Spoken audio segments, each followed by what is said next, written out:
দেখেছেন যে আজকে শুধু ফ্যামিলি কার্ডই নয়, ফ্যামিলি কার্ড দেবার পাশাপাশি এই যে চা বাগানের শ্রমিক, নারী শ্রমিক যারা, তাদের কাছে আমরা অনেকের কাছে আমরা ঘর প্রদানের জন্য 2 লক্ষ টাকা আমরা দিয়েছি 50 জন শ্রমিককে।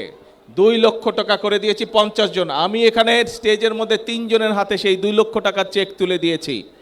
আর বাকি আমরা প্রশাসনের মাধ্যমে বাকি যারা পেয়েছেন আজকে সকলের কাছে ইনশাল্লাহ আমরা সেই টাকা পৌঁছে দেব। আপনারা পেয়ে যাবেন সেই টাকা 2 লক্ষ, যাতে চা শ্রমিকরা অত্যন্ত কষ্টে থাকে আমরা জানি, সে ধীরে ধীরে তাদেরকে একটু ভালো অবস্থায় যাতে আনা যায়, সেই জন্য আমরা 2 লক্ষ টাকা করে দিয়েছি। এর বাইরেও চা শ্রমিকদের সন্তানরা যাতে লেখাপড়া শিখতে পারে, সেই জন্য আমরা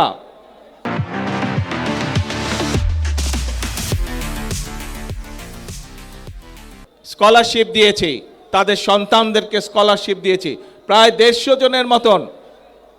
জনের মতন চা শ্রমিক পরিবারের সন্তানদেরকে আমরা স্কলারশিপ দিয়েছি।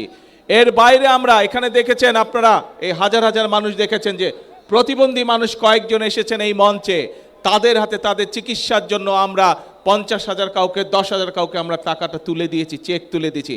বাকিগুলো আমি কয়েকজনের হাতে দিয়েছি, বাকি টাকাগুলো প্রশাসনের পক্ষ থেকে তাদের ঘরে পৌঁছে দেওয়া হবে।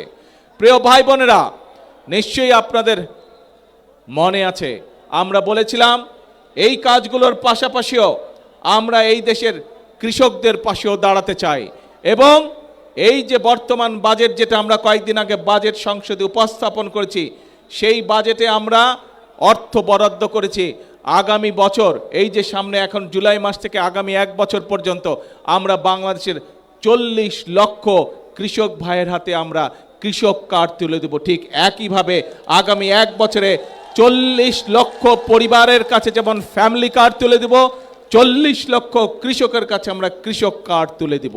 প্রিয় ভাই বোনেরা, শুধু তাই নয়, আমরা নির্বাচনের আগে বলেছিলাম যে আমরা এই বাংলাদেশে, আমি মুসলমান, আরেকজন আছেন হিন্দু ভাই, আরেকজন আছেন বৌদ্ধ, আরেকজন আছেন খ্রিস্টান, আমরা বিভিন্ন ধর্মের মানুষ শান্তিতে এই বাংলাদেশে বসবাস করি, হাজার বছরের ঐতিহ্য আমাদের। কিন্তু এই যে আমাদের ধর্মীয় শিক্ষক বা ধর্মীয় গুরু যারা, মসজিদ মাদ্রাসাই হোক, গির্জাই হোক, মন্দির হোক, এখানে যারা আছেন ধর্মীয় ব্যক্তিত্ব বা ধর্মীয় গুরু, এই মানুষগুলো মানবতর জীবনযাপন করেন অনেকে।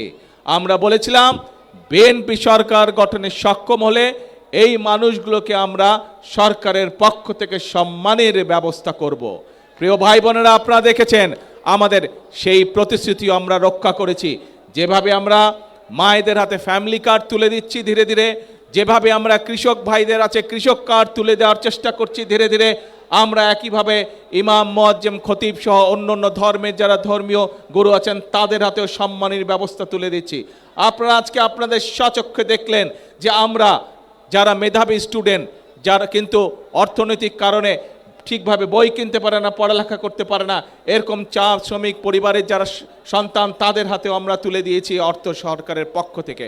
অর্থাৎ আমরা মানুষের পাশে দাঁড়াতে চাই, মানুষকে সহযোগিতা করতে চাই। প্রিয় ভাই বোনেরা, এটাই হচ্ছে বিএনপির রাজনীতি।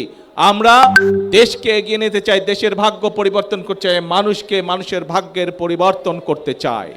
প্রিয় ভাই বোনেরা, কিন্তু প্রিয় ভাই বোনেরা, আপনারা কি মনে করেন যেই কাজগুলো, যেই বিষয়গুলো আপনাদের চোখের সামনে দেখেছেন, আগামী 5 বছর বিএনপি এই কাজগুলো অব্যাহত রাখুক? আপনারা কি এটা চান?